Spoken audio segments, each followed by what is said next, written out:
Bonsoir. Bonsoir Julien. C'est un œil sur les médias et on parle beaucoup donc de cette visite historique de Barack Obama à Hiroshima sur les sites d'information et les réseaux sociaux. Voilà, donc c'était une visite pour l'histoire, comme ne manque pas de le rappeler cet article de Libération. Alors on savait que Barack Obama ne présenterait pas les excuses des États-Unis au Japon, ça la Maison-Blanche l'avait annoncé. En revanche, ce dont on était moins sûr, c'est s'il allait rencontrer ces Hibakusha, donc ce sont les survivants d'Hiroshima. Et bien ça a été le cas, et ça c'est une photo, on l'a vu tout à l'heure, et bien qui a fait la une de beaucoup de médias, de beaucoup de sites d'information. Ici on est sur le site de Asahi Shimbun, qui est un des principaux journaux japonais. Même chose, eh bien par exemple sur CNN, qui tweet cette photo, un moment d'émotion, donc Barack Obama qui prend dans ses bras donc l'un de ses survivants. Alors bien évidemment sur Twitter, eh bien les internautes ont largement commenté cette photo, un vrai moment d'émotion dans un monde de brut, quand l'humanité reprend le dessus.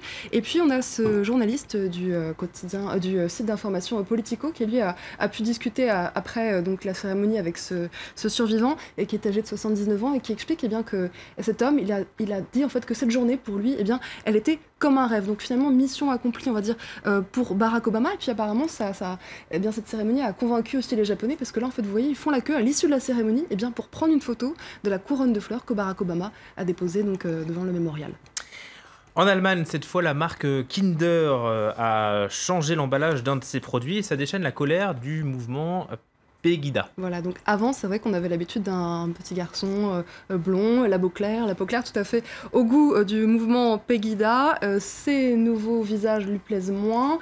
L'un est d'origine turque, l'autre ghanéenne. Alors Pegida, sur sa page Facebook, a dénoncé cette campagne publicitaire, a crié au boycott. Le mouvement a été suivi par les sympathisants français de Pegida qui ont dit... On rappelle Pegida, le mouvement islamophobe en Allemagne. Et donc ça, ces sympathisants en France qui disent voilà, le grand remplacement s'accélère, les nouvelles barres de chocolat Kinder en Allemagne. Alors le grand remplacement, c'est cette théorie nationaliste qui vise à dire que voilà, les Français vont être remplacés par une population non européenne.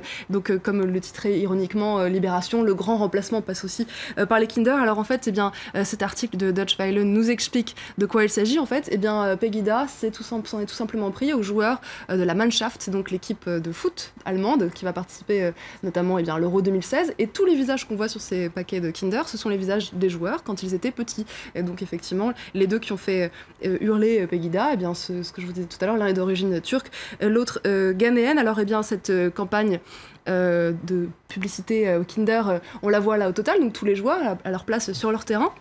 Et cette campagne de haine de Pegida, elle a été largement dénoncée sur les réseaux sociaux. Ici, l'article Slate reprend une des parodies qui a été largement diffusée, comme ce paquet de Kinder avec le visage d'Hitler. Et puis une campagne un peu plus mignonne, ça s'appelle la Cute Solidarity. C'est un hashtag qui a beaucoup marché sur Twitter. En fait, c'est tous les Allemands qui ont des origines, on va dire, non européennes, et qui ont décidé de poster une photo d'eux quand ils étaient petits. Donc comme cette jeune femme qui dit voilà, prends ça Pegida, l'Allemagne c'est aussi notre pays. Et puis cette autre qui dit oui aux photos de bébés, non au racisme, moi j'en suis.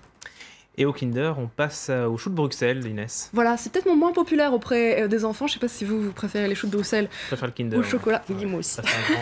Mais bon, en tout cas, cette campagne, elle vise à donner un nouveau visage à Bruxelles. Alors en fait, le mouvement s'appelle Sprout to be Brussels. Donc le jeu de mots, bien sûr, c'est Sprout, le chou, donc ça s'apparente au mot proud, fier en anglais. Et puis en fait, ce logo, il a été designé par un designer qui nous explique qu'il a choisi ce petit chou de Bruxelles parce qu'il trouve qu'il y a un énorme décalage entre en fait l'image que l'on donne de Bruxelles dans les médias internationaux et la réalité de la vie qui est plutôt une bonne qualité de vie à Bruxelles. Alors pour lui, le chou, c'était un bon choix parce que bien sûr le chou de Bruxelles, et puis aussi parce que pour lui, Bruxelles a autant de facettes qu'un chou de Bruxelles, et surtout, comme un chou de Bruxelles, c'est une ville qu'il faut apprendre à aimer. Donc voilà, ça prend un peu de temps. Alors bien sûr, cette campagne, elle a appelé tous les habitants de Bruxelles à se mobiliser pour donc donner une meilleure image de la ville.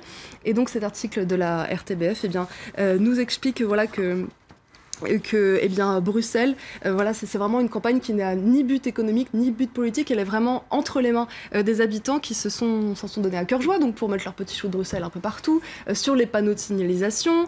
Ici sur Twitter, celui-ci a mis un chou de Bruxelles entre les mains du Premier ministre lui-même, et puis l'un des symboles de Bruxelles, l'atomium, avec un chou de Bruxelles en plein milieu. Ouais, c'est très chou tout ça. Merci beaucoup Inès Olagaray, à tout à l'heure.